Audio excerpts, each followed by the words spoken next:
Introduzione. Il seguente breve libro discute lo scopo del mese sacro del Ramadan. Questa discussione si basa sul capitolo 2 di Al-Baqarah, versetti 183-185 del Sacro Corano. O voi che avete creduto, vi è stato decretato il digiuno, come è stato decretato a coloro che vi hanno preceduto, affinché possiate diventare giusti. Digiunare per un numero limitato di giorni. Quindi chiunque tra voi sia malato o in viaggio, durante questi, allora un numero uguale di altri giorni devono essere recuperati. E su coloro che sono in grado di digiunare, ma con difficoltà un riscatto, come sostituto del nutrimento di una persona povera, ogni giorno.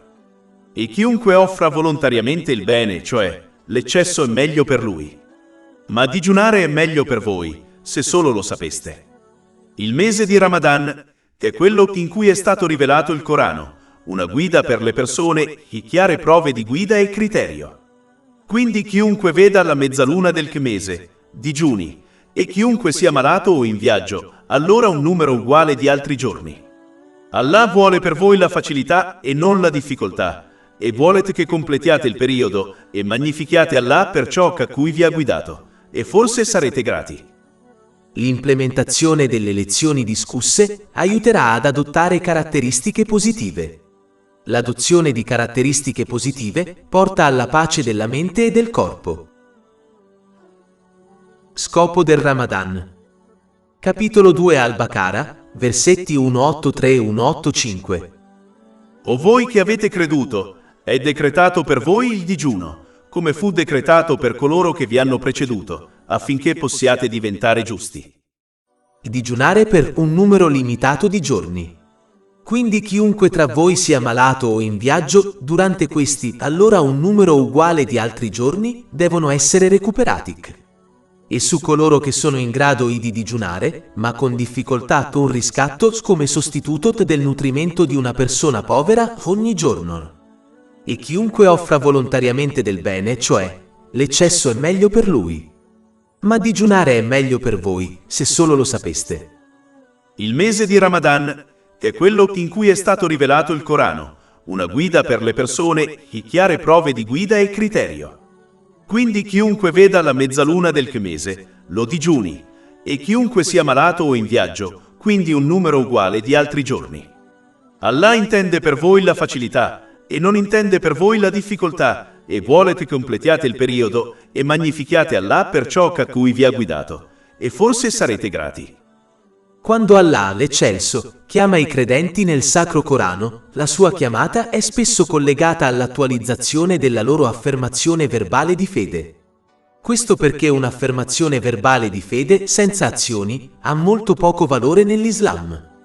Le azioni sono la prova e l'evidenza che si è tenuti a ottenere in modo da ottenere ricompensa e misericordia in entrambi i mondi. Capitolo 2 Al-Baqarah, versetto 183. O voi che avete creduto, è decretato per voi il digiuno. Il digiuno è un atto retto molto unico, in quanto è nascosto alla vista degli altri e avviene durante tutto il giorno, a differenza di altre azioni nascoste. Una persona deve quindi sforzarsi di mantenere il proprio digiuno segreto al meglio delle proprie capacità ed evitare di rovinare la propria ricompensa informando gli altri, a meno che non sia costretta a farlo. Questo è presumibilmente il motivo per cui Allah, l'Eccelso, afferma in un hadith divino trovato in Sunan an-Nasai, numero 2219, che il digiuno è specialmente per lui, quindi lo ricompenserà direttamente. Questa ricompensa diretta significa che egli è la ricompensa della persona che digiuna, il che significa che alla persona che digiuna regolarmente verrà concessa l'opportunità di osservare Allah, l'Eccelso, nell'aldilà, che è una ricompensa che non ha eguali o limiti nella sua grandezza. Il digiuno blocca ogni aspetto di una persona e quindi chi digiuna correttamente eviterà tutti i tipi di peccati verbali e fisici e cose vane.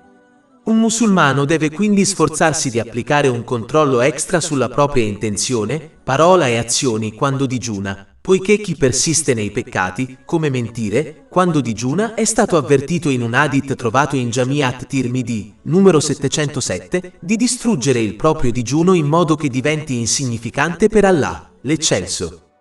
Infatti, un altro hadith trovato in Sunan ibn Majah, numero 1690, avverte che alcune persone non ottengono nulla dal digiuno se non fame e sete. Uno degli scopi del digiuno è che l'atteggiamento cauto che una persona adotta mentre digiuna venga mantenuto nei giorni in cui non digiuna, in modo che eviti peccati e cose vane e rimanga invece salda nell'obbedienza sincera ad Allah, l'eccelso. Ciò comporta l'uso delle benedizioni che sono state concesse in modi graditi ad Allah, l'eccelso, come delineato nel Sacro Corano e nelle tradizioni del Santo Profeta Mohammed, pace e benedizioni su di lui. Ciò conduce alla rettitudine indicata nei versetti principali in discussione. Capitolo 2, Al-Baqarah, versetto 183. O voi che avete creduto, è decretato per voi il digiuno, come è stato decretato per coloro che vi hanno preceduto, affinché possiate diventare giusti. Inoltre, il digiuno riduce i desideri malvagi.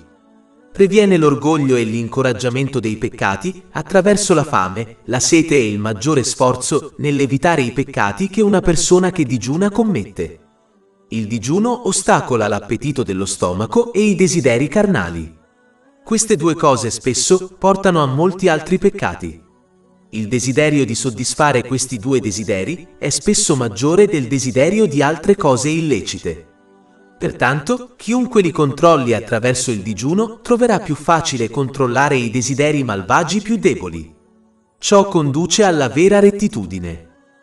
Un musulmano deve quindi sforzarsi di raggiungere il livello più alto di digiuno e di adempiere al suo scopo, in modo da controllare le proprie intenzioni, parole e azioni, in modo da rimanere fermo nell'obbedienza ad Allah, l'esaltato, ed evitare tutti i peccati e le cose vane anche quando non sta digiunando.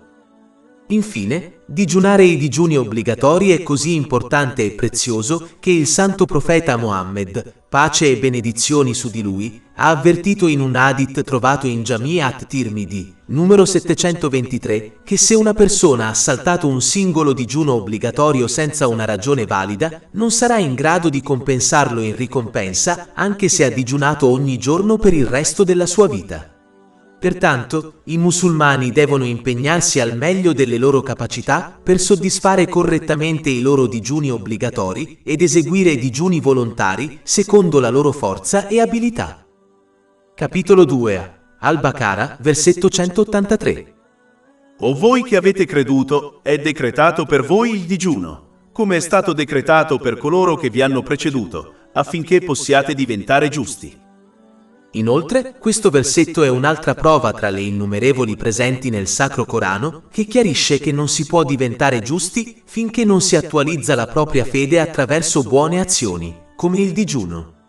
La rettitudine è come una pianta che è sbocciata per produrre frutti deliziosi.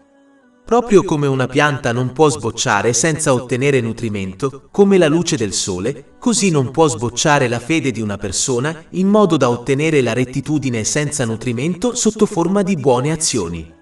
Ciò implica l'uso delle benedizioni che sono state concesse in modi graditi ad Allah, l'eccelso, come delineato negli insegnamenti islamici. Infatti, chi afferma solo verbalmente la fede nell'Islam e non riesce a sostenere la propria affermazione con azioni fisiche, deve temere di perdere la propria fede. Proprio come la pianta che non riesce a ottenere nutrimento alla fine muore, così potrebbe anche la propria fede se non riesce a nutrirla con buone azioni. Per minimizzare la difficoltà di questo dovere, Allah, l'eccelso, chiarisce che anche alle nazioni precedenti era stato comandato di digiunare.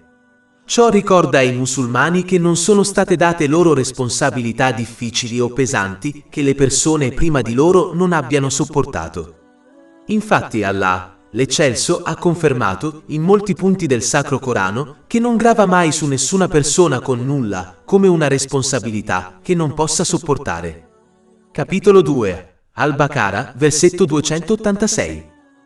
Allah non addebita ad un'anima alcun importo se non quello che rientra nelle sue capacità.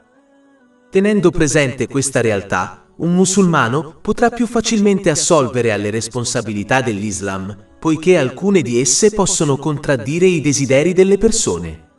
Una persona deve comportarsi come un paziente saggio che accetta e agisce in base al consiglio medico del suo medico, sapendo che è meglio per lui e sapendo di poter gestire il piano di trattamento che gli è stato dato, nonostante gli siano state prescritte medicine amare e un rigido piano dietetico.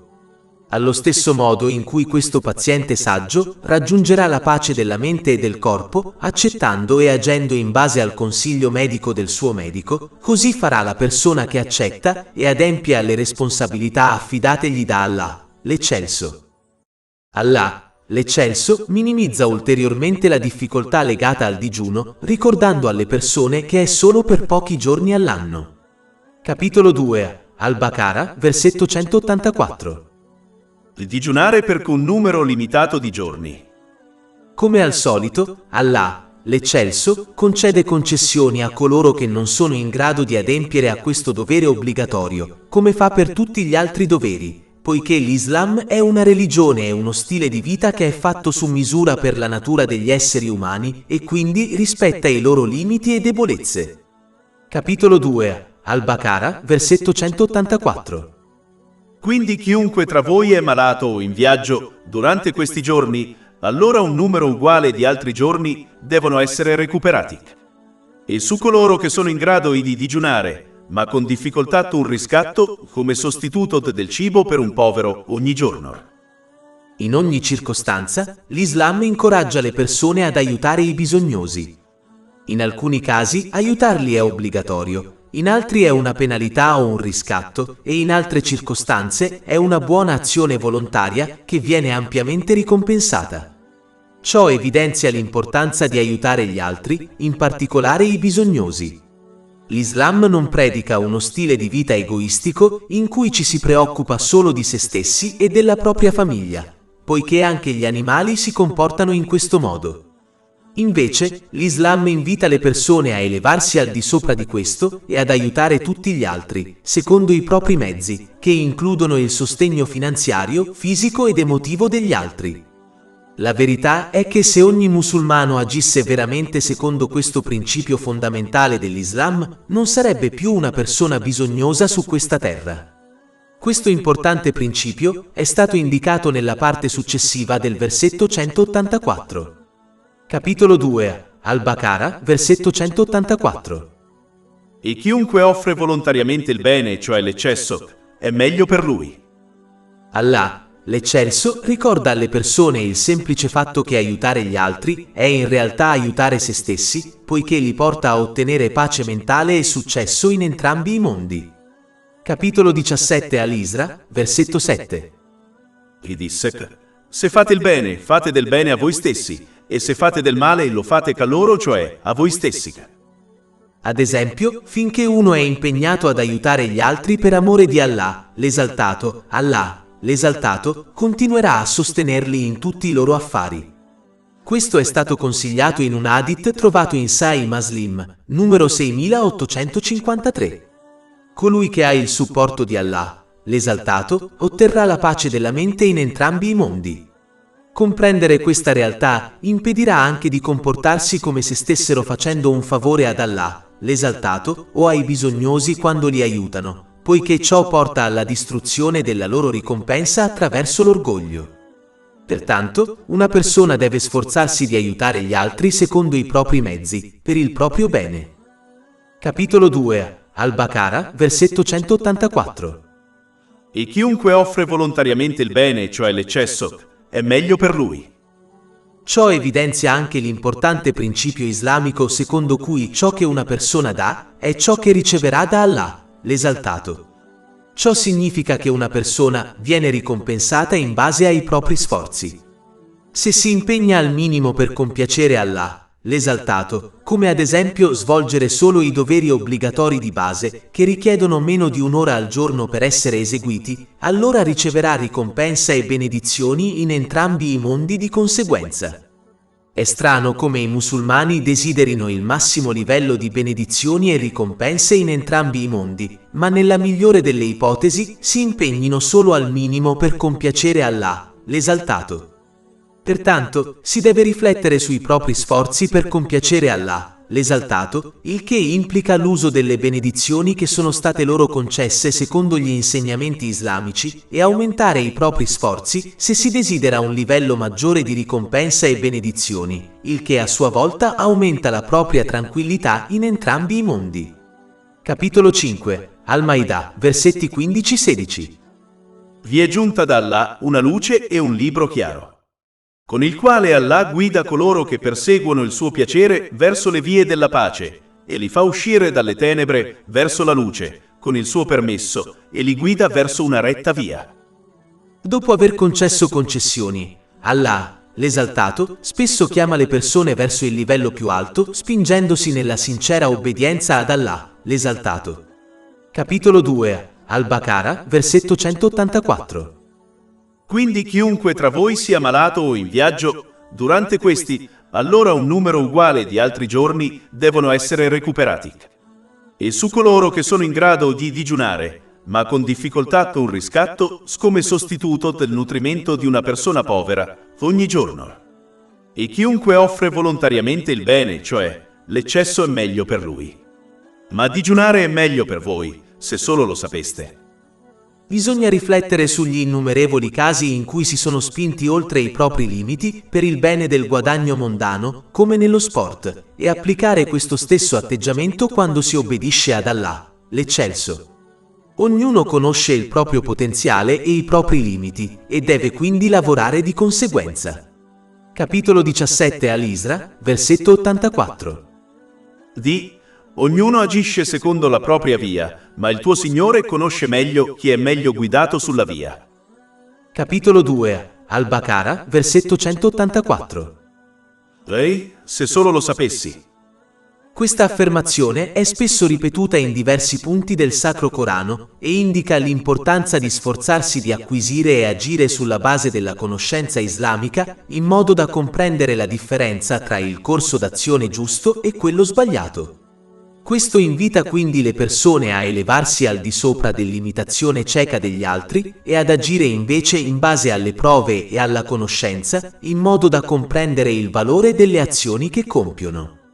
Chi comprende il valore delle azioni, buone e cattive, ha maggiori probabilità di evitare i peccati e di compiere buone azioni.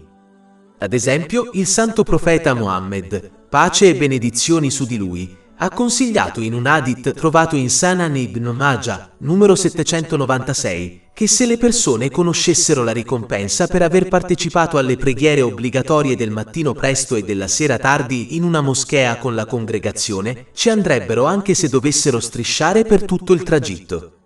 Chi conoscesse e credesse in questo hadith con certezza, si sforzerebbe di partecipare a queste preghiere obbligatorie in una moschea, anche se ciò causasse loro qualche difficoltà. Allah, l'eccelso, menziona poi la natura speciale del mese di Ramadan, il mese del digiuno. Capitolo 2. Al-Baqarah, versetto 185. Il mese del Ramadan, che è quello in cui è stato rivelato il Corano. Il Sacro Corano fu inviato dalla tavola preservata nella notte del potere, tutto in una volta. Capitolo 97. Al-Qadr, versetto 1. In verità, lo abbiamo fatto scendere il Corano durante la notte del potere. Fu poi posto nella casa della potenza, nel cielo più basso. Poi fu portato giù al santo profeta Muhammad, pace e benedizioni su di lui, dall'angelo Gibril, pace su di lui, pezzo per oltre 23 anni. Questo è stato menzionato in Tafsir al-Qurtubi, volume 1, pagina 472. Allah, l'eccelso, menziona poi alcune qualità benedette del Sacro Corano. Capitolo 2. Al-Baqarah, versetto 185. Il mese di Ramadan, che è quello in cui è stato rivelato il Corano, una guida per le persone. Ciò potrebbe significare che il Sacro Corano guida le persone alla pace della mente e al successo in entrambi i mondi, fintanto che usano le benedizioni che sono state loro concesse secondo i suoi insegnamenti. Ma, a differenza di altre religioni e stili di vita, il Sacro Corano non invita le persone a seguirlo ciecamente, senza prove ed evidenze della sua autenticità. Invece, in ogni fase, ogni volta che il Sacro Corano invita le persone ad adottare una certa buona caratteristica o ad abbandonare una certa caratteristica negativa o ad adottare un certo codice di condotta, fornisce prove e dimostrazioni chiare che dimostrano come i suoi consigli conducano al successo per gli individui e la società in entrambi i mondi. Capitolo 2. Al-Baqarah, versetto 185. Il mese di Ramadan, che è quello in cui è stato rivelato il Corano, una guida per le genti e prove evidenti di guida. Non solo guida le persone verso la pace della mente e il successo in entrambi i mondi, ma fornisce anche prove chiare che supportano la sua visione e i suoi insegnamenti. Questo è qualcosa che non ha eguali, poiché tutte le altre religioni e stili di vita richiedono ai suoi seguaci di fidarsi semplicemente di ciò che sostengono essere la verità, invece di riflettere su prove chiare e dedurre da soli che ciò a cui sono invitati è la verità. Capitolo 34 Saba, versetto 46. Vi consiglio solo una cosa, che vi schierate dalla parte di Allah, cercando la verità in coppia e individualmente, e poi riflettete. E capitolo 12 Yusuf, versetto 108. Questa è la mia via, invito ad Allah con discernimento io e coloro che mi seguono. I musulmani devono quindi sforzarsi di seguire gli insegnamenti dell'Islam, basati sulle chiare prove trovate nel Sacro Corano e nelle tradizioni del Santo Profeta Muhammad, pace e benedizioni su di lui, in modo da ottenere certezza di fede, invece di seguirli ciecamente basandosi sui comandi e sui consigli di altre persone. La certezza di fede assicurerà che rimangano saldi negli insegnamenti dell'Islam in ogni circostanza, che si tratti di momenti facili o difficili, il che a sua volta porta alla pace della mente e al successo in entrambi i mondi. Capitolo 16. An-Nahl, versetto 97. Chiunque compia il bene, sia maschio che femmina, mentre è credente, certamente gli faremo vivere una buona vita, e certamente daremo loro la loro ricompensa nell'aldilà, secondo le loro migliori azioni. Mentre colui che possiede una fede debole radicata nell'imitazione cieca degli altri ha meno probabilità di rimanere fermo nell'obbedienza ad Allah, l'esaltato, che implica l'uso delle benedizioni che gli sono state concesse in modi graditi a lui, come delineato negli insegnamenti islamici, in ogni circostanza, come i momenti di difficoltà. Deviare dall'obbedienza ad Allah, l'esaltato, porta solo a guai, stress e difficoltà in entrambi i mondi, anche se si sperimentano momenti di divertimento e intrattenimento, poiché non si può sfuggire al controllo e al potere di Allah, l'esaltato. Capitolo 9. At-Toba, versetto 82. Lasciateli dunque ridere un po' e poi piangere molto, come ricompensa per ciò che hanno guadagnato. Capitolo 20 Taga, versetti 124-126. E chiunque si allontana dal mio ricordo avrà una vita depressa, cioè difficile, e noi lo raduneremo, cioè lo resusciteremo cieco nel giorno della resurrezione. Egli dirà: mio Signore, perché mi hai resuscitato cieco mentre una volta che vedevo? Allah dirà: così vi giunsero i nostri segni e li dimenticaste, cioè ignoraste, e così sarete dimenticati in questo giorno. Capitolo 2. Al-Baqarah, versetto 185. Il mese del Ramadan, che è quello in cui è stato rivelato il Corano, una guida per le persone e prove chiare di guida e criterio. Il Sacro Corano è un criterio in quanto distingue tra il bene e il male, tra le cose utili e quelle inutili, e tra l'ottenimento della pace mentale da una vita piena di stress. Non importa quanto una società diventi avanzata, non importa quanta conoscenza acquisisca in diversi argomenti, come lo stato mentale e fisico degli esseri umani, non saranno mai in grado di creare un codice di condotta che sia completamente adatto alla natura degli esseri umani e che tenga conto di tutte le condizioni, stati e scenari che le persone come individui o come società possono affrontare durante la loro vita sulla Terra. Raggiungere questo è semplicemente impossibile, poiché le persone stanno ancora scoprendo cose nuove su elementi specifici di un essere umano, come lo scopo dietro diverse parti del cervello umano, per non parlare dell'ottenimento di conoscenze sufficienti per creare un codice di condotta perfetto che porti alla pace mentale e alla giustizia all'interno della società. L'unico che può raggiungere questo è Allah, l'esaltato, poiché ha creato tutte le cose e poiché la sua conoscenza è infinita e comprende il passato, il presente e il futuro. Pertanto, solo lui è in possesso del diritto di concedere alle persone un codice di condotta, un criterio che distingua chiaramente tra il bene e il male, le cose utili da quelle inutili, e ottenga la pace della mente da una vita piena di stress. La storia dimostra chiaramente che quando questo criterio è stato applicato correttamente nelle vite delle persone, ha portato alla pace della mente, alla giustizia e alla pace che si sono diffuse nella società. Pertanto, le persone devono accettare il criterio concesso loro, sapendo che è meglio per loro, anche se alcuni dei suoi aspetti contraddicono i loro desideri.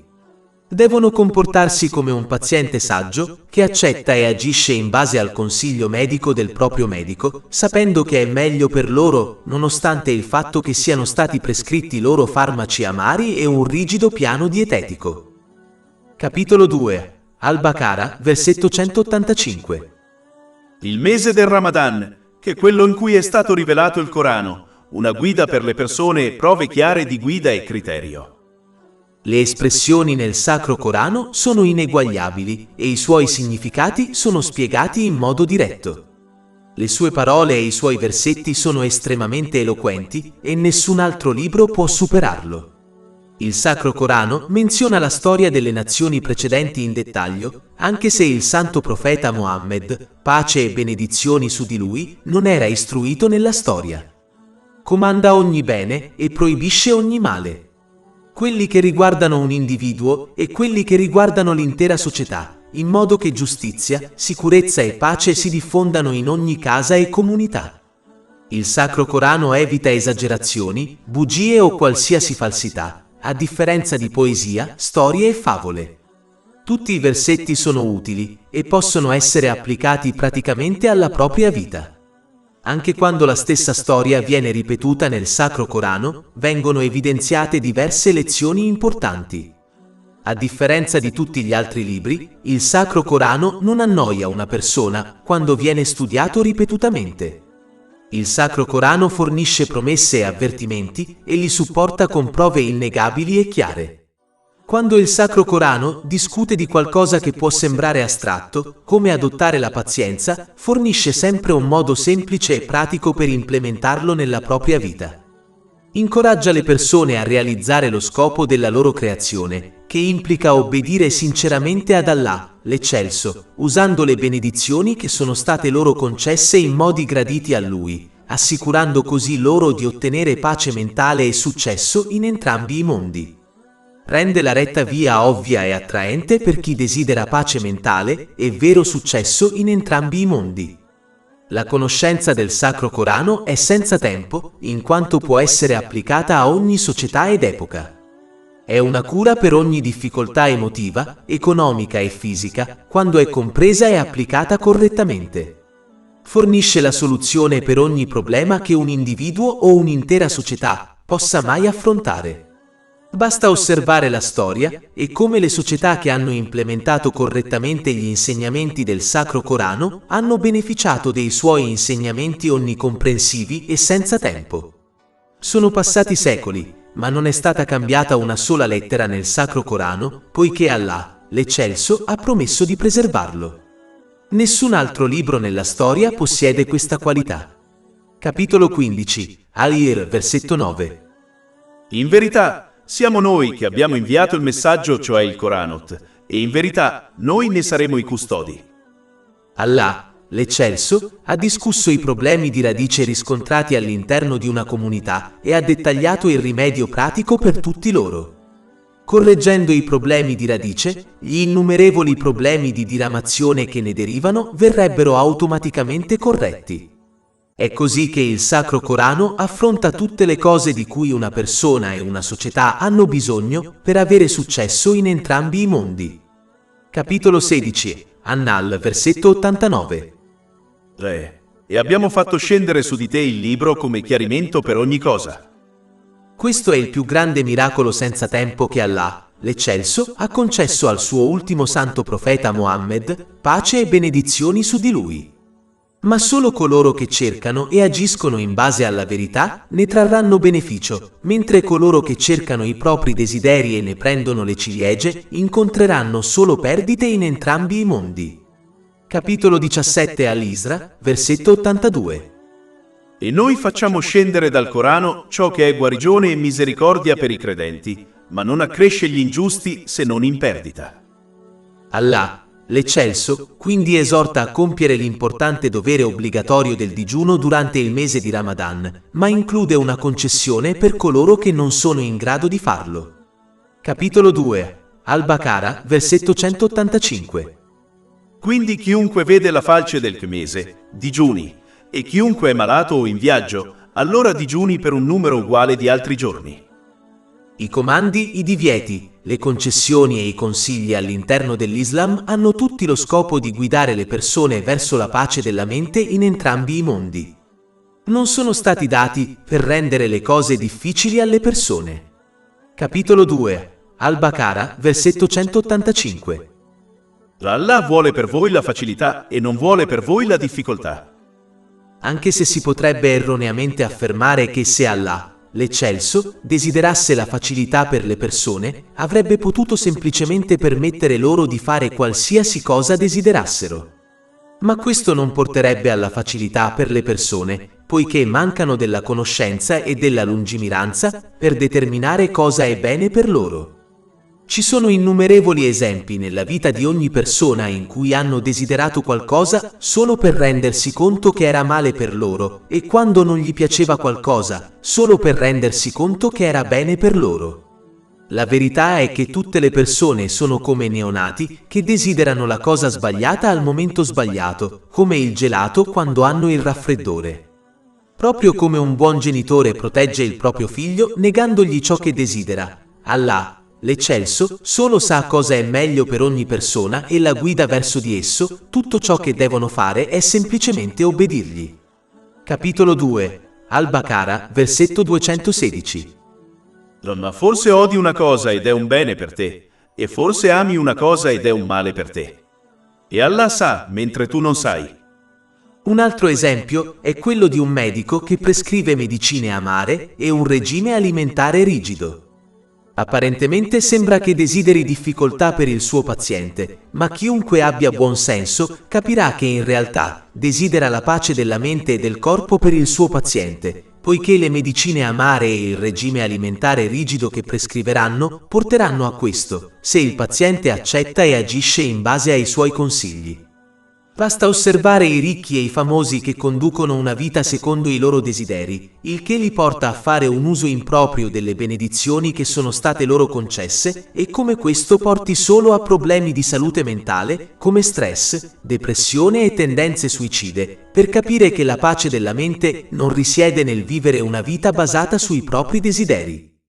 Poiché Allah, l'Eccelso, solo conosce la mente e il corpo umano, e poiché la sua conoscenza comprende tutte le cose, incluso il passato, il presente e il futuro, solo Lui sa cosa è meglio per ogni persona. Capitolo 42, Ash-Shura, versetto 27. E se Allah avesse esteso eccessivamente la provvista per i suoi servi, avrebbero commesso tirannia su tutta la terra. Ma Egli la manda giù in una quantità che vuole. In verità Egli è, dei Suoi servi, consapevole e veggente. Inoltre, poiché Allah, l'Eccelso, è l'unico a controllare l'universo e, in particolar modo, i cuori spirituali delle persone, dimora della pace della mente, è Lui solo a decidere chi ottiene la pace della mente e chi no. Pertanto, chi disobbedisce ad Allah, l'Eccelso, abusando delle benedizioni che gli sono state concesse, otterrà solo miseria, problemi e stress in entrambi i mondi. Inoltre, le uniche cose che sono state proibite da Allah, l'Esaltato, sono quelle cose in cui il danno che causano supera il beneficio che se ne può trarre. In ogni caso, ci sono molte ragioni scientifiche e logiche dietro le proibizioni di Allah, l'Esaltato, come la proibizione dell'alcol. Pertanto, i suoi comandi, divieti, concessioni e consigli sono ciò che è meglio per ogni persona, poiché solo questo porta alla pace della mente e del corpo in entrambi i mondi, anche se questo non è ovvio per le persone a causa della loro ignoranza e miopia. Capitolo 7, Al-Araf, versetto 157. Coloro che seguono il messaggero, il profeta illetterato, che trovano scritto, cioè descritto, in ciò che hanno della Torah e del Vangelo, che ingiunge loro ciò che è giusto e proibisce loro ciò che è sbagliato e rende lecito per loro ciò che è buono e proibisce loro ciò che è malvagio e li libera dal loro fardello e dalle catene che erano su di loro. Capitolo 2, Al-Baqara, versetto 185. Quindi chiunque avvisti la mezzaluna del mese, lo digiuni, e chiunque sia malato o in viaggio, quindi un numero uguale di altri giorni. Allah intende per voi la facilità, e non intende per voi la difficoltà, e vuole che completiate il periodo. In questo caso particolare, Allah, l'Eccelso, intende la facilità attraverso il digiuno, poiché il digiuno è l'allenamento spirituale e fisico di cui i musulmani hanno bisogno per adottare la pietà, che assicura che utilizzino le benedizioni che sono state loro concesse in modi graditi ad Allah, l'Eccelso, come delineato nel Sacro Corano e nelle tradizioni del Santo Profeta Muhammad, pace e benedizioni su di lui. Questo a sua volta porta alla pace della mente e al successo in entrambi i mondi. Capitolo 2, Al-Baqara, versetto 183. O voi che avete creduto, è decretato per voi il digiuno, come è stato decretato per coloro che vi hanno preceduto, affinché possiate diventare giusti. Come discusso in precedenza in dettaglio, il digiuno consente di aumentare il controllo sulle proprie intenzioni, parole e azioni, in modo da diventare più radicati e fermi nell'obbedienza ad Allah, l'Eccelso. Pertanto, i musulmani attraversano alcune difficoltà durante il loro allenamento spirituale e fisico, quando digiunano, per ottenere numerosi benefici, come la pace della mente e del corpo.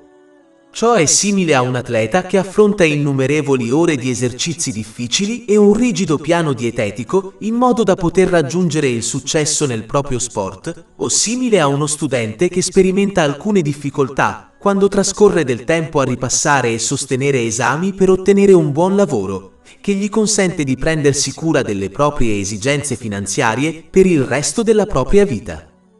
Inoltre, il digiuno, che consente di aumentare il controllo sulle proprie intenzioni, parole e azioni in modo da rimanere più fermi nell'obbedienza ad Allah, l'Esaltato, è un mezzo con cui si mostra gratitudine ad Allah, l'Esaltato, poiché ogni cosa buona che si possiede è stata creata e concessa da nessun altro che Lui, e poiché Lui solo li guida alla pace della mente e al successo in entrambi i mondi.